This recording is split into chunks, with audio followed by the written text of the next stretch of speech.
우리는 누구나 살아가면서 예상치 못한 고난의 계절을 마주하곤 합니다. 삶의 모든 것이 잘 흘러가는 것만 같은 순간에도 갑자기 찾아오는 문제 앞에 우리는 멈춰서게 되고 그 고난의 한가운데에서 믿음이 흔들리는 경험을 우리는 하게 됩니다.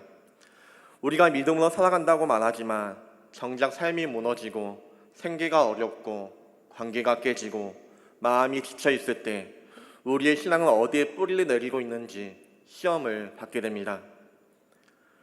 오늘 말씀에서 만나는 느헤미야 시대의 이스라엘 백성들도 그러한 시험의 때를 지나고 있었습니다. 그들은 하나님의 약속을 붙잡고 바벨론 포로에서 돌아왔습니다. 무너진 예루살렘 성을 다시 세우기 위하여서 희망을 품고 도를 들어 올렸습니다. 하지만 그들의 현실은 너무나도 가혹하였습니다. 느헤미야 5장의 말씀은 하나님의 일을 하는 중간에 겪게 되는 현실의 무게, 그리고 공동체 안에서 발생하는 무너짐을 우리에게 보여주고 있습니다. 그들이 직면하고 있었던 그 원인, 그들이 겪고 있는 그 문제의 원인은 총 3가지였습니다. 첫 번째는 기근과 흉년의 문제였습니다. 3절 말씀을 보면 백성들이 이렇게 이야기합니다. 같이 읽겠습니다. 어떤 사람은 말하기를 우리가 밭과 포도원과 집이라도 저당 잡히고 이 흉년에 곡식을 얻자 하고, 즉 먹고 살기 위한 생계의 수단이었던 밭과 포도원과 집까지 내어줄 수밖에 없었던 상황입니다. 굶주림 앞에서 사람들은 버틸 수가 없었던 것입니다. 두 번째는 과도한 세금의 문제가 그들 가운데 있었습니다. 4절 말씀 같이 읽겠습니다. 어떤 사람은 말하기를 우리는 밭과 포도원으로 돈을 빚내서 왕에게 세금을 바쳤도다. 아멘. 4절 말씀을 보면 밭과 포도원으로 돈을 빚내서 왕에게 세금을 바쳤다고 이야기하고 있습니다. 나라에 세금을 바치기 위하여서 또다시 돈을 빌려야 했고, 그 결과 백성들의 삶은 더욱더 무너져 갔습니다. 셋째는 더욱더 고통스러운 문제였습니다. 바로 사체와 착취의 문제였습니다. 5절 말씀 함께 읽겠습니다. 우리 육체도 우리 형제와 같고 우리 자녀도 그들의 자녀와 같거늘 이제 우리 자녀를 종으로 파는도다. 우리 딸 중에 벌써 종된 자가 있고 우리의 밭과 포도원이 이미 남의 것이 되었으나 우리에게는 아무런 힘이 없도다 하더라. 아멘. 5절 말씀을 보면 일부 백성들은 빚을 갚지 못하여서 자식들을 종으로 팔게 되었다고 고백하고 있습니다. 그리고 그들에게 이 고리대금을 취한 사람들이 누구입니까? 바로 같은 이스라엘 민족, 더 나아가 지도자급에 있었던 귀족과 민장들이었습니다. 결국 외부의 침략보다 더욱더 아프고 무서운 것은 믿음의 공동체 안에 일어난 불의와 착취의 구조였습니다. 하나님의 백성이라고 불리우던 사람들이 형제 자매를 빛의 노예로 만들고 이득을 위하여서 가난한 자의 고통을 이용하고 있었습니다. 이 고난의 현실 앞에, 이 이스라엘 백성들의 이런 어려운 현실 앞에 느헤미야는 분노하였습니다. 그러나 그는 분노만 한 것이 아니라 깊이 생각하였고 문제의 뿌리를 살펴보았으며 하나님 앞에 올바른 방향을 세워가려는 신앙의 길을 걸어갔습니다. 오늘 우리는 이 느헤미야의 모습을 통하여서 다음과 같은 질문을 던져야 할 것입니다. 고난 앞에서, 어려움 앞에서 나는 무엇을 바라보고 있는가? 이 시대의 무너짐 속에서 나는 어떻게 반응하고 있는가? 우리 교회 안에는 하나님 보시기에 합당하지 못한 무너진 모습이 있지 않는가? 이 말씀을 통하여서 고난의 시대를 살아가는 우리 모두가 하나님 앞에 다시금 믿음의 자리로 설 수 있는 귀한 주의 백성들이 되시길 소망합니다. 느헤미야는 백성들의 부르짖음을 들었습니다. 그들의 눈물 섞인 호소는 단순히 불평이나 원망이 아니었습니다. 정말로 먹을 것이 없었고 살 길이 막혀있고 자식들까지 종으로 팔려나가는 절박한 현실의 모습이었습니다. 지도자라면 당연히 이 백성들의 눈물을 보며 외면해서는 안 될 것입니다. 눈물을 보고 마음이 움직여야 할 것입니다. 그런데 문제는 이 백성들을 가장 먼저 돕고 보호해야 할 귀족들과 민장들, 같은 민족의 지도자들이 이 백성들의 고통 위에 자신들의 이익을 세우고 있었다는 것입니다. 그래서 느헤미야는 이렇게 말씀합니다. 6절 말씀 함께 읽겠습니다. 같이 읽겠습니다. 내가 백성의 부르짖음과 이런 말을 듣고 크게 노하였으나. 아멘. 여기서 우리는 느헤미야의 첫 번째 반응을 주목하게 됩니다. 그것은 분노였습니다. 그는 크게 노하였다고 기록하고 있습니다. 느헤미야는 감정을 억누르지 않았습니다. 아니, 억누를 수가 없었습니다. 왜냐하면 그의 분노는 의로운 분노였기 때문입니다. 자기 이익을 위하여서 가난한 형제를 착취하는 그 부조리 앞에 그는 침묵할 수가 없었습니다. 누군가는 분노했어야 했고 누군가는 나서야 했습니다. 하지만 여러분, 중요한 것은 그 다음입니다. 느헤미야는 단순히 분노에만 머물지 않았습니다. 분노한 상태에서 말하고 행동하지 않았습니다. 감정이 앞설수록 우리는 말이 앞서기 쉽고 말이 앞설수록 실수가 뒤따르기 마련입니다. 그러나 느헤미야는 그렇게 하지 않았습니다. 우리 7절 말씀, 상반절 말씀만 함께 읽겠습니다. 같이 읽겠습니다. 깊이 생각하고. 이 짧은 표현 속에 하나님의 사람 느헤미야의 깊이 있는 신앙이 담겨져 있습니다. 그는 감정에 치우쳐 행동하지 않았습니다.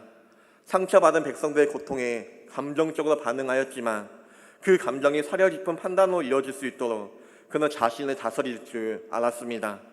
그는 혼자 분노하고 끝난 것이 아니라 이 문제를 어떻게 해결할 것인가, 이 상황에서 하나님께서는 무엇을 원하실까 진지하게 고민했던 것입니다.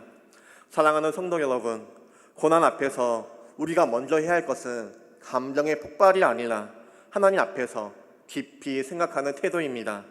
분노가 들끓고 억울함이 앞설 때 우리는 그 감정을 끌고 하나님 앞에 나아갈 수 있어야 합니다. 그리고 질문해야 합니다. 하나님, 이 상황을 통하여서 나에게 무엇을 말씀하시길 원하십니까? 제가 지금 무엇을 바르게 판단해야 합니까? 이 문제의 뿌리는 무엇이고 하나님의 뜻은 어디에 있습니까? 그렇게 우리는 깊이 생각하고 하나님 앞에 질문을 던질 수 있어야 합니다. 느헤미야는 이런 질문을 하나님 앞에 던졌고 그 결과로 명확한 판단과 정확한 대응을 할 수가 있었습니다. 7절 말씀 다시 한번 같이 읽겠습니다. 깊이 생각하고 귀족들과 민장들을 꾸짖어 그들에게 이르기를 너희가 각기 형제에게 높은 이자를 취하는도다 하고 대회를 열고 그들을 쳐서. 아멘. 느헤미야는 깊이 생각한 끝에 책임자를 향하여서 분명하게 이야기합니다. 감정에만 의존했던 것이 아닙니다. 신중하게 상황을 살핀 후에 책임을 바로잡기 위하여서 용기 있게 나섰던 것입니다. 그리고 공적인 대회를 소집하여 문제를 드러내고 해결의 장으로 그렇게 끌어올렸습니다. 이처럼 깊이 생각하는 사람은 문제를 감정으로 풀지 않습니다. 진실과 말씀 그리고 하나님의 뜻에 따라 움직이는 것입니다. 현대 그리스도인들이 흔히 겪는 실수는 이렇습니다. 우리는 너무나도 쉽게 분노합니다. 너무 쉽게 좌절합니다. 너무 빨리 실망하고 너무 빨리 사람을 향하여서 원망합니다. 그 결과 하나님의 뜻을 생각하기보다 문제의 표면만 보고 판단하며 더 깊은 갈등과 상처를 남기곤 합니다. 여러분, 믿음은 생각하는 것입니다. 믿음은 질문하는 것입니다. 믿음은 그 질문을 가지고 하나님의 뜻을 구하는 것입니다. 그러므로 고난을 만났을 때, 억울함이 쌓였을 때, 분노가 치밀어 오를 때, 그때가 바로 하나님 앞에서 깊이 생각할 때입니다. 내 행동이 먼저 앞서고 내 말이 먼저 앞선 것이 아니라 잠깐 멈춰 하나님 앞에 깊이 생각할 수가 있어야 합니다. 왜 이런 일들이 일어났는가? 그것이 아니라 하나님께서 이 일을 통하여서 무엇을 나에게 말씀하시려고 하는지, 이 일을 통하여서 하나님께서 내 삶 가운데, 우리 공동체 가운데, 우리 교회 가운데 무엇을 말씀하려고 하는지 우리는 깊이 생각하고 질문할 수 있어야 합니다. 분노 앞에 멈추지 마시길 바랍니다.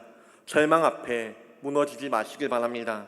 느헤미야처럼 하나님의 뜻을 향하여서 깊이 생각하며 기도 가운데 내면을 가다듬으며 하나님의 시선으로 현실을 다시 바라볼 수 있는 그런 귀한 주의 백성들 되시길 간절히 소망합니다.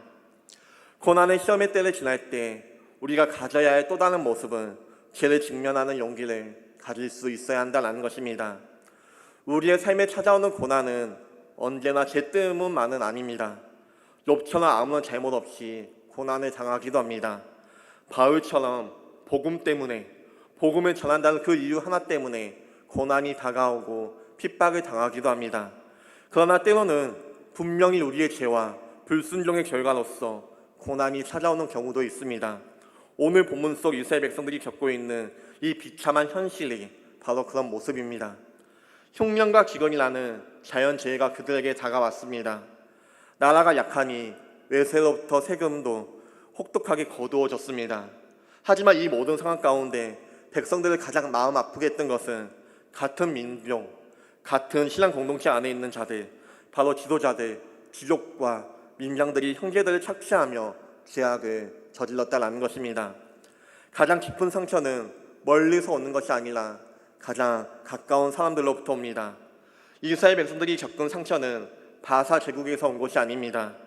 자신들의 뼈와 살과 같은 동족, 함께 하나님을 예배했던 사람들이 높은 이자와 과도한 착취를 통하여서 형제의 밭과 포도원과 감람원과 자녀들을 빼앗아 버리는 비참한 현실의 모습이 그들 가운데 놓여져 있었던 것입니다. 그때 느헤미야는 이 죄악을 외면하지 않았습니다. 도리어 그는 그 죄를 직면하는 용기를 가졌습니다. 우리는 때때로 이런 질문을 던집니다. 지금 우리가 당하는 이 고난은, 이 어려움은 도대체 왜 일어나는 것일까? 이 위기의 진짜 원인은 무엇일까? 느헤미야는 그 원인을 단순히 환경에서 찾지 않았습니다. 하나님의 사람 느헤미야는 고난의 본질적인 원인을 백성들 안에 있는 죄에서 발견하였습니다. 우리 9절 말씀 함께 읽겠습니다. 내가 또 이르기를 너희의 소행이 좋지 못하도다. 우리의 대적 이방 사람의 비방을 생각하고 우리 하나님을 경외하는 가운데 행할 것이 아니냐. 아멘. 느헤미야가 지적한 문제는 단순히 사회 경제적 구조의 불균형이 아니라 하나님을 경외하지 않았던 삶의 태도를 지적하고 있습니다. 말로는 하나님을 믿는다고 하면서도 삶에서는 하나님을 전혀 두려워하지 않는 그 이중적인 태도, 신앙과 현실을 따로 나누는 형식적인 종교생활, 그 모든 것들이 결국 하나님의 백성들을 위기로 몰고 갔던 것입니다. 느헤미야는 이 죄를 직면합니다. 너희들의 소행이 좋지 못하도다. 이 말은 쉬운 말이 아닙니다. 지금 느헤미야가 누구에게 이야기하고 있습니까? 당시 공동체의 지도자들이자 권력자들에게 잘못했다 말하고 있는 것입니다. 너희의 행실이 잘못되었고 너희의 모습이 잘못되었다고 느헤미야는 담대하게 이야기하고 있는 것입니다. 우리는 때로는 다른 사람의 죄에 단호하게 우리는 이야기합니다. 하지만 자기 자신이나 가까운 사람의 죄에 대해서는 침묵하거나 무시하려는 경향이 있습니다. 심지어 교회 안에서도 명백한 죄의 문제가 있음에도 외면하거나 눈을 감아주려 할 때도 있습니다. 그러나 느헤미야는 달랐습니다. 그는 교회 안에 감춰진 죄를 덮지 않았습니다. 도리어 그 죄를 공적으로 끄집어내고 빛 가운데로 드러내었습니다. 여기서 우리가 한 가지 깨닫게 되는 중요한 사실 하나는 진정한 회복은 죄를 인정하는 데에서부터 시작된다는 것입니다. 아무리 우리가 회복을 외친다 할지라도, 아무리 기도와 금식을 한다 할지라도 죄를 죄로 인정하지 않는다면 그 회복은 결코 일어날 수는 없습니다. 우리도 마찬가지입니다. 하나님 앞에서의 회복은 회개에서 시작됩니다. 그리고 그 회개는 죄를 직면할 수 있는 용기에서 시작됩니다. 하나님 앞에서, 사람들 앞에서 제가 잘못했습니다. 이건 제 책임입니다. 하나님 앞에 제가 범죄하였습니다. 그렇게 말할 수 있는 정직함과 용기, 그것이 바로 회복의 시작입니다. 이 시대는 책임 회피의 시대입니다. 잘못을 인정하기보다는 핑계를 찾습니다. 다른 사람의 탓으로 돌리는 문화가 만연해 있습니다. 하지만 성경은 이렇게 이야기합니다. 시편 32편 5절 말씀 우리 함께 읽겠습니다. 같이 읽겠습니다. 내가 이르기를 내 허물을 여호와께 자복하리라 하고 주께 내 죄를 아뢰고 내 죄악을 숨기지 아니하였더니 곧 주께서 내 죄악을 사하셨나이다. 셀라. 느헤미야는 이스라엘 백성들의 죄를 꾸짖지 않았습니다. 그런데도 공동체는 반발하지 않았습니다. 오히려 죄를 인정하고 돌이켰습니다. 그 이유가 무엇입니까? 느헤미야는 단지 죄를 비판하거나 정죄하기 위해서 이야기했던 것이 아니라 회복과 갱신의 마음을 가지고 이야기했기 때문에 그렇습니다. 사랑하는 성도 여러분, 우리 각자의 삶 속에 혹시 지금 외면하고 있는 죄는 있지 않습니까? 누구나 잘못할 수 있습니다. 누구나 하나님 앞에 죄를 범할 수 있습니다. 중요한 것은 그 문제를, 그 잘못을, 그 죄를 인정할 수 있는 용기입니다. 하나님은 회개하는 죄인과는 반드시 화해하지만 자신의 죄를 감추는 자에게는 결코 기회를 주지 않습니다. 다윗이 어떻게 하였습니까? 그가 밧세바를 범하고 우리아를 죽이는 중대한 죄를 지었을 때 하나님은 나단 선지자를 통하여서 그의 죄를 지적하였습니다. 그때 다윗은 변명하지 않았습니다. 내가 여호와께 죄를 범하였노라고 고백하였습니다. 그렇게 고백하며 자신의 죄를 숨기지 않았던 것을 우리는 볼 수 있습니다. 그리고 이 고백이 하나님 앞에 나아가는 진정한 회개의 시작이 되었던 것입니다. 우리에게는 이 용기가 필요합니다. 교회도, 가정도, 나라와 민족도 진정한 회복은 죄를 직면할 수 있는, 죄를 바라볼 수 있는, 그리고 하나님 앞에 죄를 고백하며 나아갈 수 있는 용기에서 시작되는 것입니다. 하나님을 두려움 없이 형제를 착취했던 죄, 말로는 하나님을 찬양하면서도 행동으로는 하나님을 모욕했던 죄, 기도하면서도 용서하지 못하였고 예배하면서도 교만했던 우리의 모든 죄들, 이 시간 하나님 앞에 그 죄를 모두 내어놓으시길 바랍니다. 회개는 결코 부끄러운 것이 아닙니다. 회개는 하나님께서 우리에게 주신 가장 큰 은혜의 문입니다. 그 문을 지나야 비로소 새 길이 열리는 것입니다. 느헤미야와 이스라엘 백성들처럼 우리의 죄를 직면하고 회개하는 하나님의 백성들 되시길 간절히 소망합니다. 느헤미야는 공동체 안에, 교회 안에 죄를 외면하지 않았습니다. 그는 죄를 직면하였고 죄를 드러내었습니다. 동시에 백성들이 하나님 앞에 돌아올 수 있도록 뜨거운 결단을 촉구하였습니다. 느헤미야 5장 10절부터 13절까지의 말씀은 그 결단의 현장입니다. 백성들은 말로만 회개한 것이 아닙니다. 회개의 열매로서 구체적인 행동을 결단하고 결심하였습니다. 그리고 그 결단은 단순한 감정이 아니라 삶의 방향을 바꾸는 뜨거운 선택이었습니다. 12절 말씀을 보면 백성들이 이렇게 이야기합니다. 우리가 당신의 말씀대로 행하여 돌려보내고 그들에게서 아무것도 요구하지 아니하리라. 이에 느헤미야는 제사장들을 불러 그들에게 그 말대로 맹세하게 하는 것을 보게 됩니다. 우리 12절 말씀 함께 읽겠습니다. 같이 읽겠습니다. 그들이 말하기를 우리가 당신의 말씀대로 행하여 돌려보내고 그들에게서 아무것도 요구하지 아니하리이다 하기로 내가 제사장들을 불러 그들에게 그 말대로 행하겠다고 맹세하게 하고. 아멘. 그렇습니다. 그들은 단순히 잘못했습니다라고 말한 것으로 끝나지 않았습니다. 실제로 돌려주기로 행동으로 옮겼던 것을 볼 수가 있습니다. 진정한 회개는 고백에서 끝나지 않고 삶의 변화로 이어집니다. 입술로 주님 용서하여 주시옵소서라고 말하면서도 일상에서 아무런 변화가 없다면 그것은 아직 진짜 회개가 아닙니다. 회개는 결심을 낳고 이 결심은 행동으로 나타납니다. 느헤미야는 백성들의 그 결심을 단순히 감정으로 보지 않았습니다. 그는 제사장들을 불러 하나님 앞에서 결단을 분명히 하게 하였습니다. 그 결심이 사람 앞이 아니라 하나님 앞에서 한 약속임을 분명히 한 것입니다. 성경 이러한 결단의 사람들을 곳곳에서 보여주고 있습니다. 야곱은 도망자의 길에서 하나님을 만난 뒤에 인생의 방향을 바꾸는 결단을 하는 것을 볼 수가 있습니다. 창세기 28장의 말씀 보면 야곱은 하나님이 나를 지키시고 돌아가게 하시면 이 돌이 하나님의 전이 될 것이며 소득의 11조를 하나님께 드리겠다고 결단하며 나아갔던 것을 볼 수가 있습니다. 한나는 어떻게 하였습니까? 오랜 기다림 끝에 자녀를 허락받길 원하며 아들을 주시면 그 자녀의 생애를 하나님께 드리겠습니다라고 간절하게 결단했던 것을 우리는 기억하실 것입니다. 하나님은 그 결단을 기억하시고 응답하셨습니다. 사랑하는 성도 여러분, 하나님은 단순히 감정이 아닌 깊고 진실한 결단을 기뻐하십니다. 느헤미야 당시의 백성들도 그랬습니다. 그들은 말뿐만 아니라 행동으로 재산을 돌려주고 이자를 거두지 않기로 결단하였습니다. 그리고 그 결단은 사람 앞이 아니라 하나님 앞에서 공식적으로 표현하였습니다. 이것이 바로 뜨거운 결단입니다. 단순한 감정이 아니라 일시적인 감정에 휩싸여서 말로만 고백했던 것이 아니라 분위기에 휩쓸려서 이야기했던 말이 아니라 하나님 앞에 드리는 진실한 마음의 태도였으며 믿음의 실천을 동반하는 깊은 다짐이었습니다. 오늘 우리 삶에도 이런 다짐과 결단이 필요합니다. 우리는 너무나도 쉽게 결심합니다. 그리고 그 결심을 너무나도 쉽게 잊어버리고 맙니다.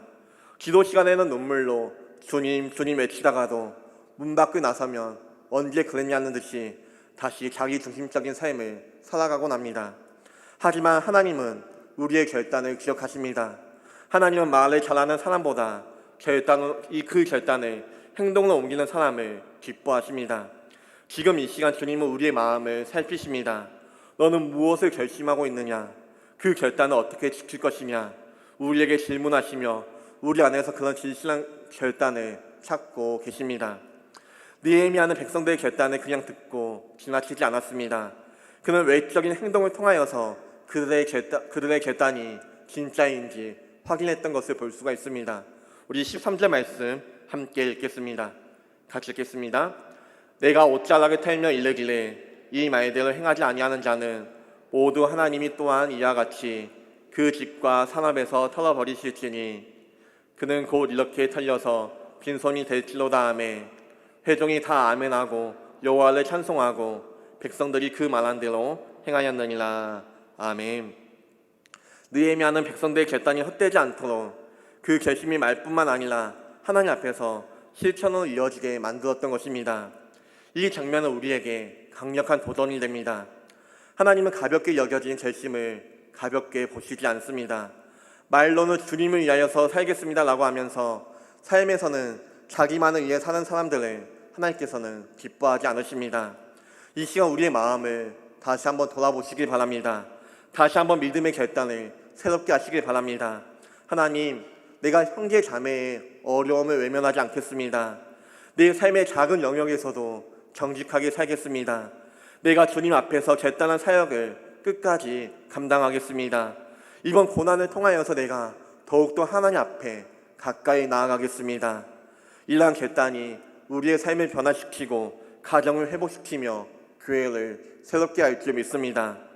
결단은 능력입니다. 결단은 변화의 시작입니다.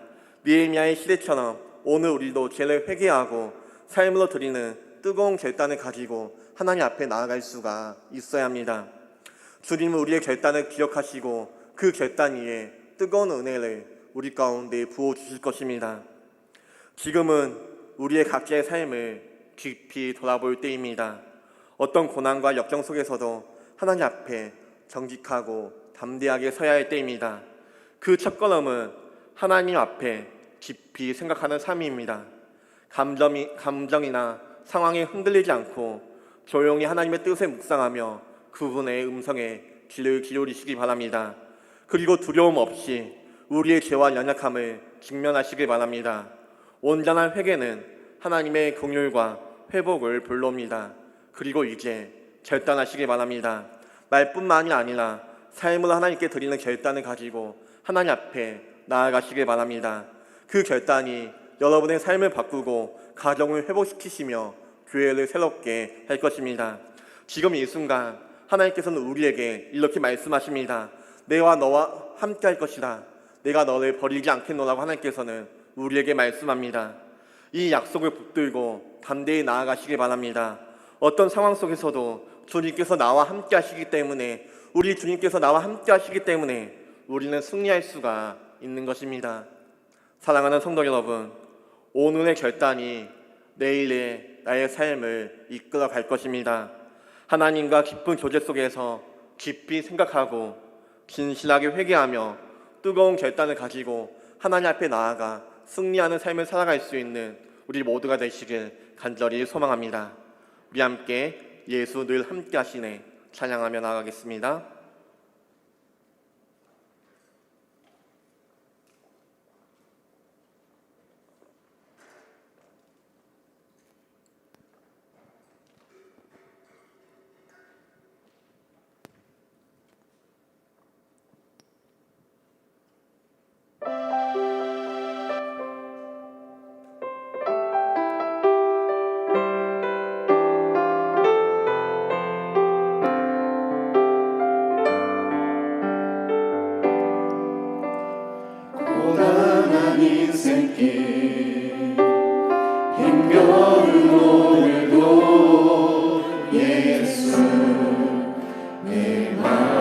마음하시네.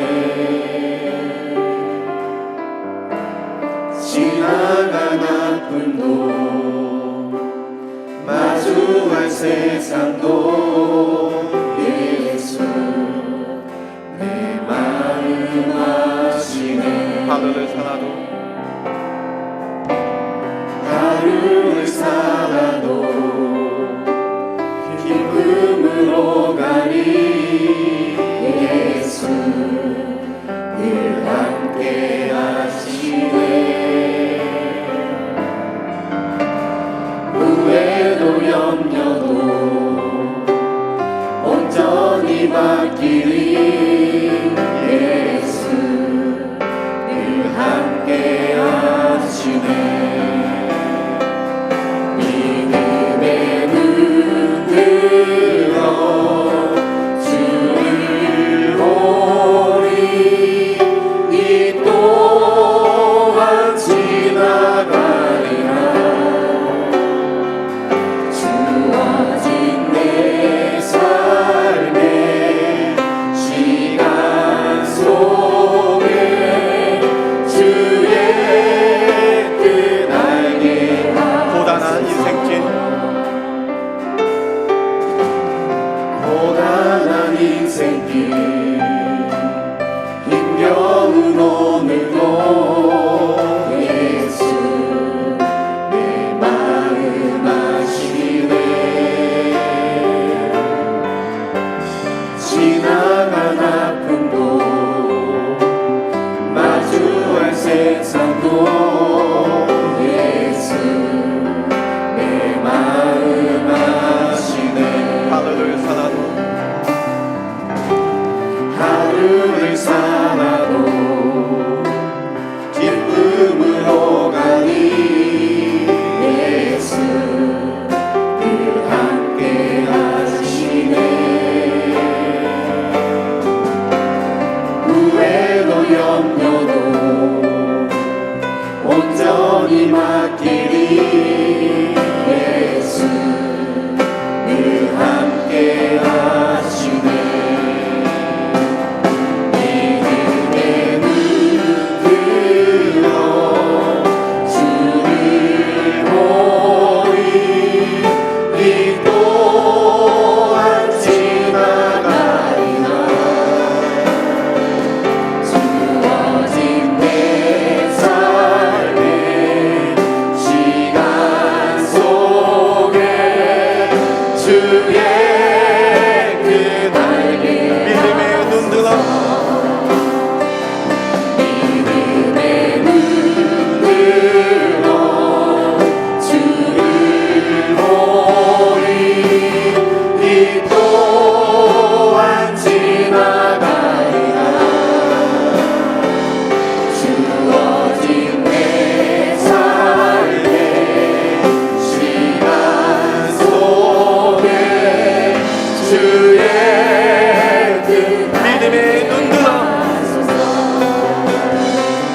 믿음의 눈 들어 주를 보리.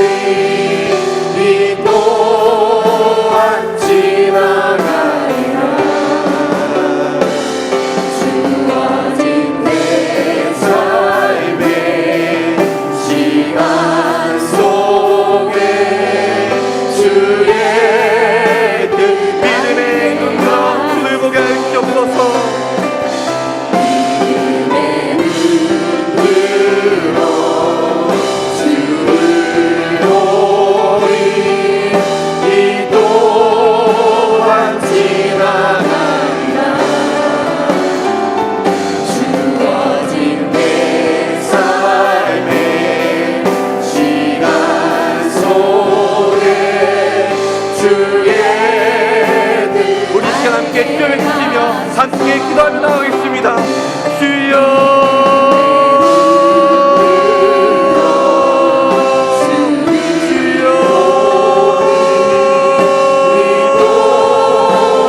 주여 하나님 아버지 감사합니다. 현재 예배를 주관해서 보여주신 믿음의 눈을 떠나서 우리도 고난의 삶 속에서 감정에 흔들리지 않게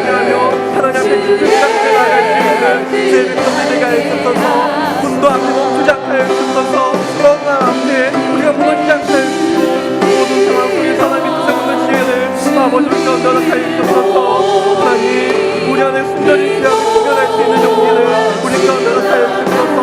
불멍하지 않게 해주시고 이기되지 않게 해주시며 주님 앞에 정직하게 나아가 회개할 수 있는 제 백성들에게 해주옵소서.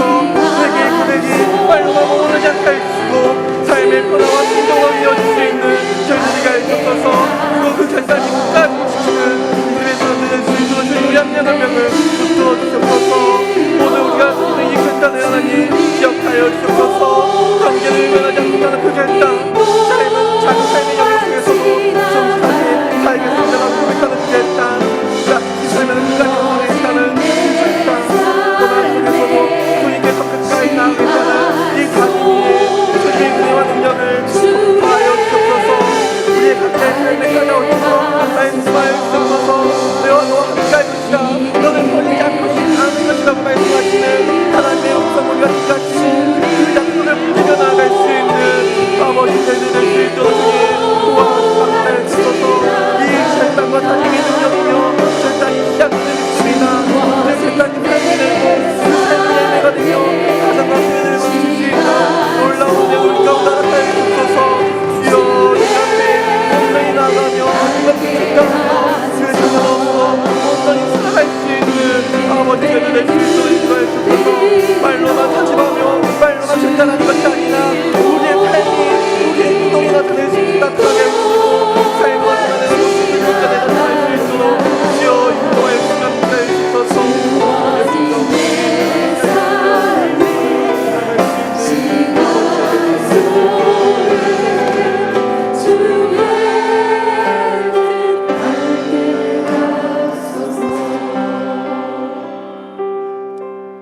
사랑과 은혜가 풍성하신 하나님 아버지, 오늘도 말씀으로 우리를 깨워주시고 진리로 우리의 마음을 일으켜주시니 감사합니다. 느헤미야를 통하여서 보여주신 믿음의 본을 따라 우리도 고난의 현실 속에서 감정에 휩쓸리지 않고 하나님을 깊이 생각하는 주의 자녀들 되게 하여 주옵소서.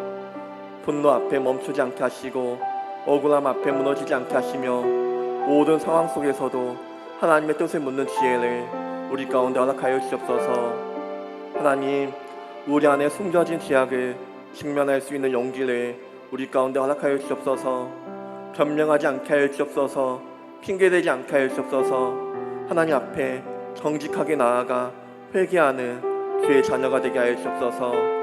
이 회개의 고백이 말로만 머무르지 않게 하여 주시고 삶의 변화와 순종으로 이어지게 하여 주옵소서. 그 결단을 끝까지 지키는 믿음의 사람이 되게 하여 주옵소서.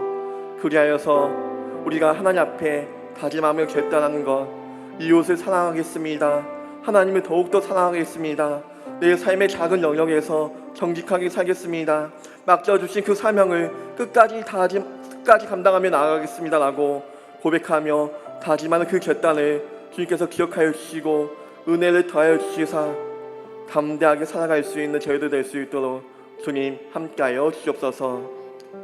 이제는 우리 주 예수 그리스도의 은혜와 하나님 아버지의 크신 사랑과 성령님의 감화감동 교통 역사하심이 말씀 앞에서 깊이 생각하고 자신의 죄를 직면하며 삶으로 드리는 뜨거운 결단으로 주님께 나아가기를 소망하는 이 자리에 모인 모든 주의 백성과 그 가정 위에 사랑하는 참당 제자식교회 머리 위에 지금부터 영원토록 함께 있을지어다.